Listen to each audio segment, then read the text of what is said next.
Holy Ghost smote my heart. I went to get a haircut. My barber in St. Louis, it's very rare that I can get a haircut at the same place twice. I know I need one now. Don't look too close. But when I get a chance to go to my barber in St. Louis, it's a treat. I've had my hair cut in some of the most horrible places you can imagine on earth.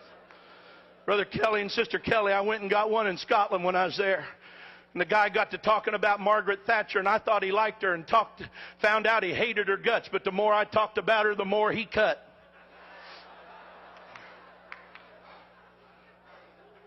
I called my barber, said, "Can you get me in?" They said, "Yeah, come this afternoon." I went to the barbershop, so happy and pleased. I was going to get a good haircut from a barber I trust. And when it came time for my appointment, the receptionist come out and said, "Mr. Cunningham, I'm sorry, but your barber had to leave on an emergency. He's not here today, but Julie can cut your hair if you want her to." And I thought, well, I'm here. I need a haircut. Julie will be just fine. About 2 minutes later, a girl stepped around the petition. She had hair that was sticking straight up in spikes. Some of it was purple, some of it was blue, some of it was yellow, some of it was orange. That girl must have had 100 piercings in her face, all around her ears, her lips, her nose. I mean, in the sides of her eyes, she was all pierced up. And under the piercing was all kind of painting. She had on polka dot pants and a plaid shirt. She had on 2 different color socks, and her shoes didn't match.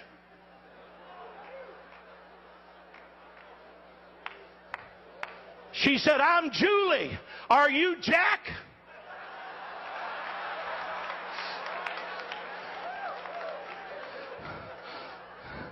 If it wasn't for wanting to please God, I'd have said, "No, ma'am. Jack said tell you he had to leave."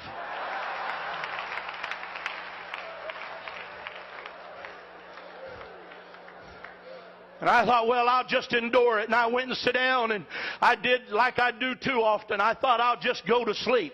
I'll just sit down here and close my eyes and rest while this girl cuts my hair, and I hope she hurries up. There couldn't be anything in the world her and I would have in common. There couldn't be anything on earth she and I'd want to talk about. She wouldn't want to hear anything I got to say. I certainly don't want to hear anything she's got to say. I apologize, but that's what was going through my mind. While she's cutting my hair, she said, "Where do you work?"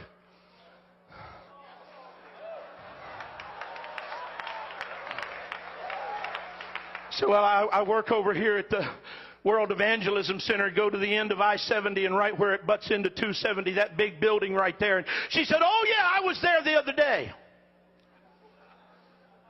I said, "You were at World Evangelism Center the other day?"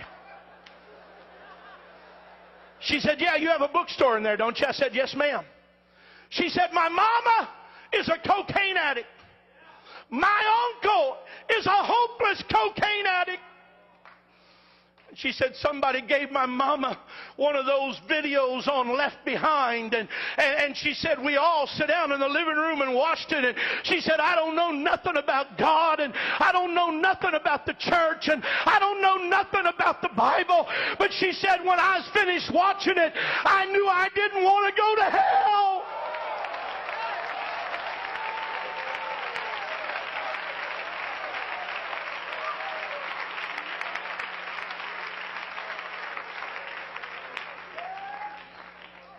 She said, "I went to your bookstore and bought a Bible." She said, "I don't know how else to find out anything about God." She said, "I just bought a Bible and I'm going to start reading it through." She said, "I've had it 2 days now. I've already read." And she named some books that she had been reading from. But she said, "I really don't understand anything about it." And when I looked in the mirror, tears are streaming down her face. The other people that are cutting hair have quit cutting hair. And now they're listening to her talk. And some of them got tears in their eyes. And when I got up out of that chair, I said, "Julie, I want to apologize to you for not telling you about Jesus." I said, "But if you'll stay here, I'm going to go to my office and get a Bible study. And me and you's going to sit out there on that park bench, and I'm going to give you a Bible study and help you know about Jesus."